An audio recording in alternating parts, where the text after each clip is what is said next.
Hello friends, स्वागत है आप सभी का हमारे चैनल को गेस्ट स्टडी में। मैं कमल बेस्ट। इस वीडियो के माध्यम से दोस्तों आपके यहाँ पर कराऊंगा ऊष्मगतिकी का शून्य नियम। दोस्तों इससे पहले आपने पढ़ा था ऊष्मगतिकी का प्रथम नियम। आज दोस्तों बात करेंगे हम शून्य नियम की, अर्थात जीरोथ लॉ ऑफ थर्मोडायनेमिक्स। इससे पहले दोस्तों यहाँ पर देखिए, शुरू करने के पहले छोटी सी एक दरख्वास्त करना चाहेंगे। यदि आपने हमारे चैनल को सब्सक्राइब नहीं किया अभी तक तो प्लीज़ हमारे चैनल को सब्सक्राइब कीजिए और बेल आइकन को दबाना मत भूलिएगा दोस्तों, हमारी वीडियो को प्रथम पाने के लिए, क्योंकि आपको रोज ही मिलते हैं नई वीडियो एग्जाम के आधार पर और नए टॉपिक आर्मी के आधार पर। तो आइए शुरू करते हैं दोस्तों। यहाँ पर देखिए, आपको पहले जीरो नंबर लॉ को समझने से पहले थोड़ा सा आपको बिंदुओं पर गौर करना पड़ेगा दोस्तों। कुछ बिंदु हमने यहाँ पर लिखे हैं, देखिए। पहला आपका ऊष्मगतिकी, जो आपको पहले ही बताया जा चुका है दोस्तों। ऊष्मगतिकी अर्थात थर्मोडायनेमिक्स आपकी विज्ञान की वह शाखा होती है जहाँ पर आप ऊष्मा का अध्ययन करते हैं, अर्थात ऊष्मा के बारे में स्टडी करते हैं। उसके बाद दोस्तों ऊष्मा क्या होती है आपको बता दिया था हमने। यह एक एनर्जी ही होती है और एनर्जी का ही दोस्तों एक रूप होता है, क्योंकि आपने पढ़ा था ऊर्जा संरक्षण के नियम में, ऊर्जा केवल आपका रूप बदलती है, इसका ना विनाश होता है और ना ही उत्पन्न होती है। तो यही दोस्तों ऊष्मा का एक फॉर्म होता है और आपने देखा था जूल में ही से मापा भी जाता है। और देखिए दोस्तों, निकाय के बारे में आपको जानकारी होनी चाहिए। निकाय मतलब आपका सिस्टम जो आपका होता है दोस्तों। ये आपके देखिए, ठोस द्रव गैस कुछ भी आपका हो सकता है। एक निकाय हम मान लीजिए आपने कोई गैस को कंटेन कर लिया एक बॉक्स में, तो ये आपका एक निकाय बन गया, एक सिस्टम बन गया। अब दोस्तों यहाँ पर देखिए आपका साम्य निकाय आता है। तो साम्य निकाय को आपको समझना है। साम्य का मतलब दोस्तों आपका संतुलन कह सकते हैं, आप न्यूट्रल कह सकते हैं दोस्तों।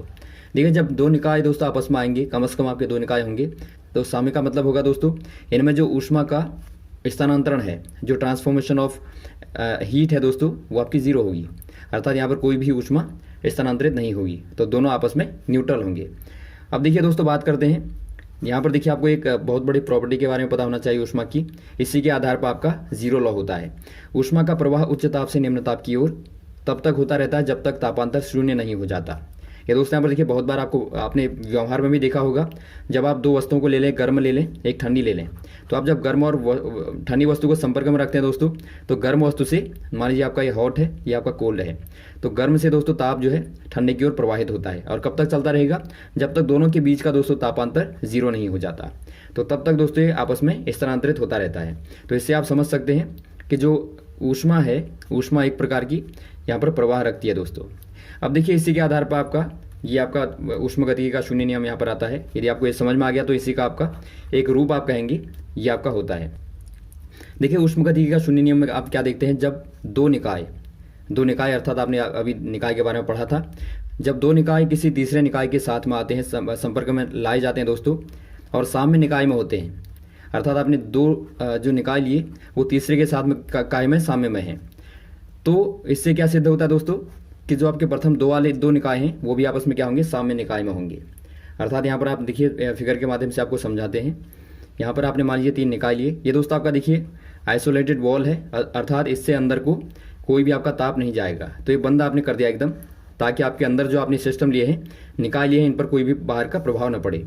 तो ये आपने बंद कर दिया। तो यहाँ पर आपने दोस्तों यहाँ पर देखिए तीन निकाय लिए हैं, A, B, C, और यहाँ पर आपकी दीवारें हैं। इन दीवारों में दोस्तों आपका तापमान जो है पास हो सकता है, लेकिन यहाँ पर आपका नहीं होगा।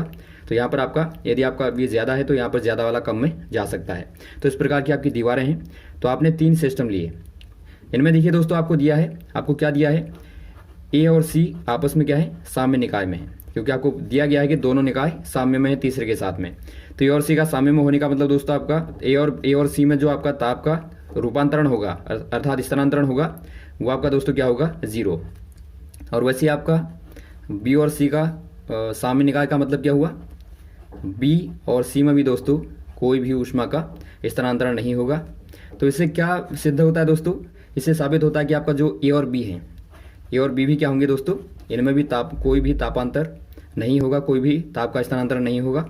तो आप कह सकते हैं कि ये भी आपस में क्या होंगी, साम्य में होंगे। तो इस प्रकार से आपका साबित होता है कि आपका A और B काहे में है, साम्य में है। तो यही दोस्तों आपका नियम कहता है। यहाँ पर आप देखिए समझ सकते हैं आप, यदि आपका यहाँ ज़्यादा होगा A में मान लीजिए, तो A C को देगा, और C में ज़्यादा हो गया तो C B को देगा, और ये तब तक चलता रहेगा जब तक ये आपस में साम्य न हो जाए, बराबर ना हो जाए। तो ये दोस्तों आपका इस प्रकार से सिद्ध होता है।